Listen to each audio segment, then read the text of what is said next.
Bonjour à tous, je suis Kela Marlier, votre trader formateur. Bienvenue dans cette nouvelle série de vidéos dans laquelle je vais analyser vos trades. Je vous ai fait un message sur les réseaux sociaux pour m'envoyer vos trades, vos analyses avec un maximum d'informations pour que je puisse bien voir si je suis d'accord avec vous ou pas, s'il y a des choses qu'il faudrait corriger ou non. Donc là, j'ai sélectionné Jimmy qui me dit qu'il a acheté le Nasdaq avec du coup un point d'entrée ici à 13 927.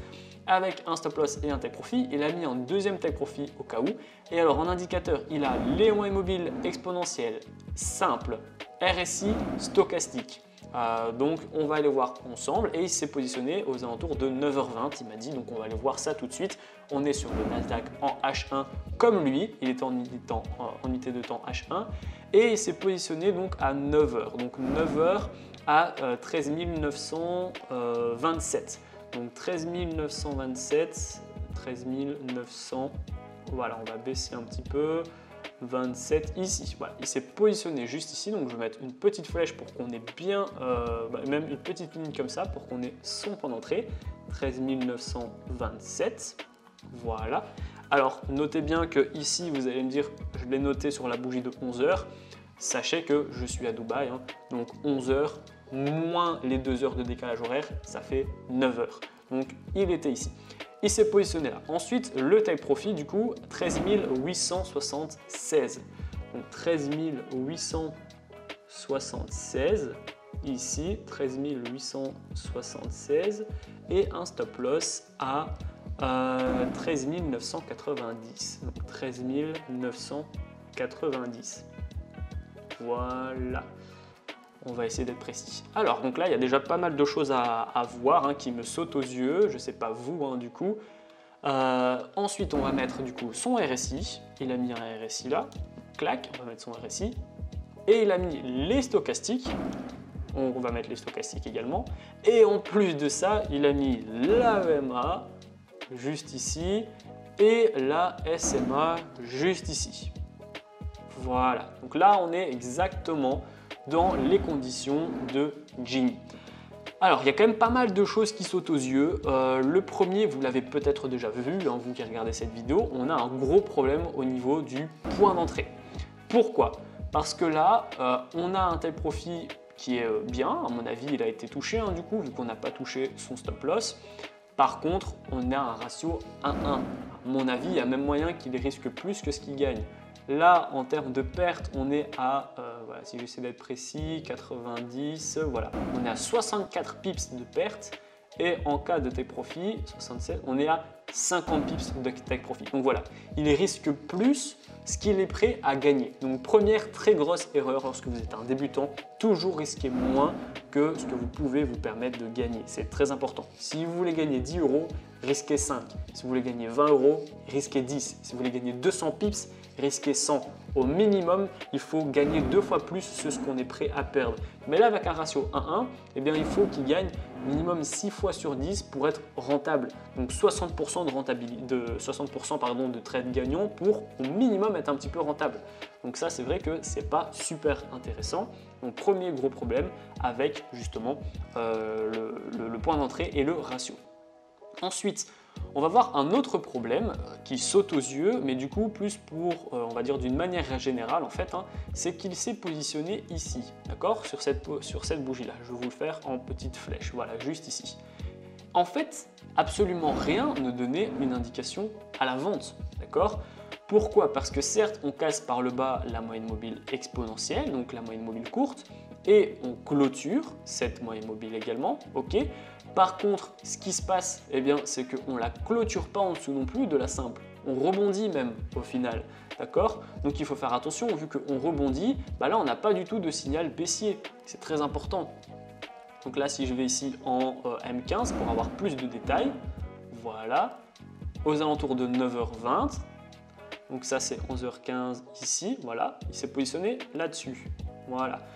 Donc sur cette petite bougie ici, à ce point d'entrée là. Donc je mets ma petite flèche ici. Lui, il n'a pas été en M15, mais ça me permet de voir justement son erreur. Donc vous voyez, là, il a vendu au contact de la moyenne mobile. C'est pas du tout ça qu'il faut faire. À la limite, s'il avait acheté au contact de cette moyenne mobile, pourquoi pas, pour travailler sur le rebond technique. Mais là, vendre sur le contact, on ne peut pas en fait, parce qu'on n'a pas clôturé en dessous. Mettre une vente à ce moment-là, oui, mais mettre une vente à ce moment-là, pas du tout. Donc si vous faites, je veux dire, si vous vous positionnez à long terme à chaque fois de cette manière, vous ne serez pas rentable non plus, parce qu'on ne se positionne pas, surtout que les prix ont clôturé bien au-dessus de la moyenne mobile simple, donc ils ne donnaient pas une indication en fait justement que les prix allaient vendre. Donc là, on a un problème sur le point d'entrée. Il aurait fallu, eh bien, du coup, soit ne pas du tout se positionner, d'accord, parce qu'on attend toujours une clôture avant de se positionner, et là on voit que la clôture elle est au-dessus de la simple, donc c'était pas du tout une indication de vente. Soit, si je mets ma vente, je le mets au moins, je vais dire, quand on est à la clôture en fait, d'accord, en se disant, bon, se dire en fait, ok, je vends, mais parce qu'on a cassé la moyenne mobile exponentielle, mais en étant conscient qu'on n'a pas encore cassé la moyenne mobile simple. Donc là, gros problème avec le point d'entrée. Donc vous voyez, là, ça fait peut-être une minute ou deux que j'analyse le graphique et la position. On a déjà un problème de ratio. Il a misé beaucoup, enfin il a risqué autant que ce qu'il peut gagner. Il a même risqué plus que ce qu'il pouvait gagner.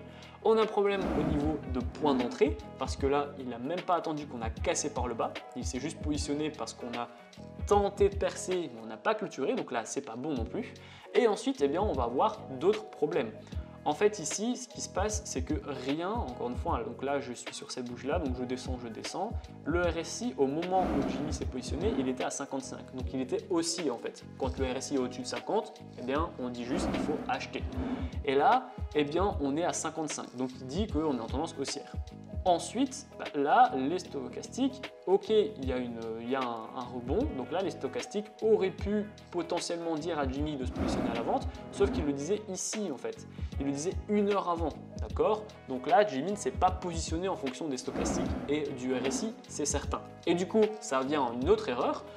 Lorsque vous analysez avec beaucoup d'indicateurs, vous êtes submergé d'indications. Donc si vous n'utilisez pas et que vous le mettez juste pour faire beau, eh bien ne les tradez pas. Regardez là, le RSI et le stochastique ne donnent aucune information au moment du point d'entrée de Jimmy. Donc supprimez, ça va vous permettre d'avoir beaucoup plus d'espace pour analyser et de trader quand même beaucoup plus, je veux dire, librement. Ça ne sert à rien de mettre 15 indicateurs si vous ne les utilisez pas, d'accord? Ou alors vous faites comme Jimmy, vous utilisez le RSI, hop, on clique sur le RSI, on prend l'information du RSI et une fois qu'on a pris l'information et qu'on voit qu'il ne sert à rien, on coupe le RSI tout simplement. Ça, c'est ce que vous pouvez faire parce que sinon, ça devient une erreur. Vous utilisez des indicateurs que vous n'utilisez pas et donc vous allez être noyé d'informations. Ok?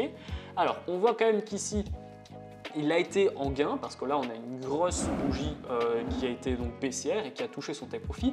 Maintenant je peux vous garantir que ce genre de trade, par exemple 10 fois, voilà, 10 fois comme ça, il aurait peut-être été gagnant 2 voire 3 fois, peut-être même 2 fois en fait, 1 ou 2 fois, d'accord? C'est pas du tout ok parce que là en fait dans cette solution-ci, il aurait valu acheter en fait, il aurait fallu acheter parce que on est en tendance haussière. Depuis ce rebond technique ici, les prix repartent à la hausse. Ensuite, qu'est-ce qui se passe? On rebondit ici sur la moyenne mobile simple, donc on a un petit rebond technique. Il aurait fallu se positionner à l'achat en se disant si les prix ici ne clôturent pas en dessous mais clôturent au-dessus, j'achète. Voilà, ça c'était les scénarios acheteurs. Malheureusement, les prix n'ont pas clôturé au-dessus de la moyenne exponentielle, donc on fait rien. On ne se positionne pas, d'accord? Étant donné que le billet acheteur n'a pas été confirmé, ça c'était notre condition pour acheter, mais ça ne s'est pas passé, on ne se positionne pas. Mais ça ne veut pas dire que du coup, vu qu'on n'est pas acheteur, il faut être vendeur, d'accord? Parce que là, à ce moment-là, on peut se positionner ici. À la rigueur, si Jimmy m'avait dit, voilà, Kylian, je me suis positionné sur cette bougie-ci, pourquoi pas mettre une vente à ce moment-là? Parce que du coup, la bougie rouge casse la moyenne exponentielle et la moyenne simple et on a un croisement des moyennes mobiles. Donc à ce moment-là, c'est peut-être effectivement intéressant de mettre une vente. Mais ici, c'était très dangereux. Il n'avait pas la probabilité avec lui, il n'avait pas un bon ratio, il n'avait pas les bons indicateurs. Donc là, c'est quand même, on va dire c'est la chance du débutant, c'est quand même un trade qui est très risqué et qui sur le long terme ne marchera jamais. Avec ce genre de stratégie, vous ne serez jamais rentable. Donc, qu'est-ce que Jimmy doit retenir s'il regarde sa vidéo? 1.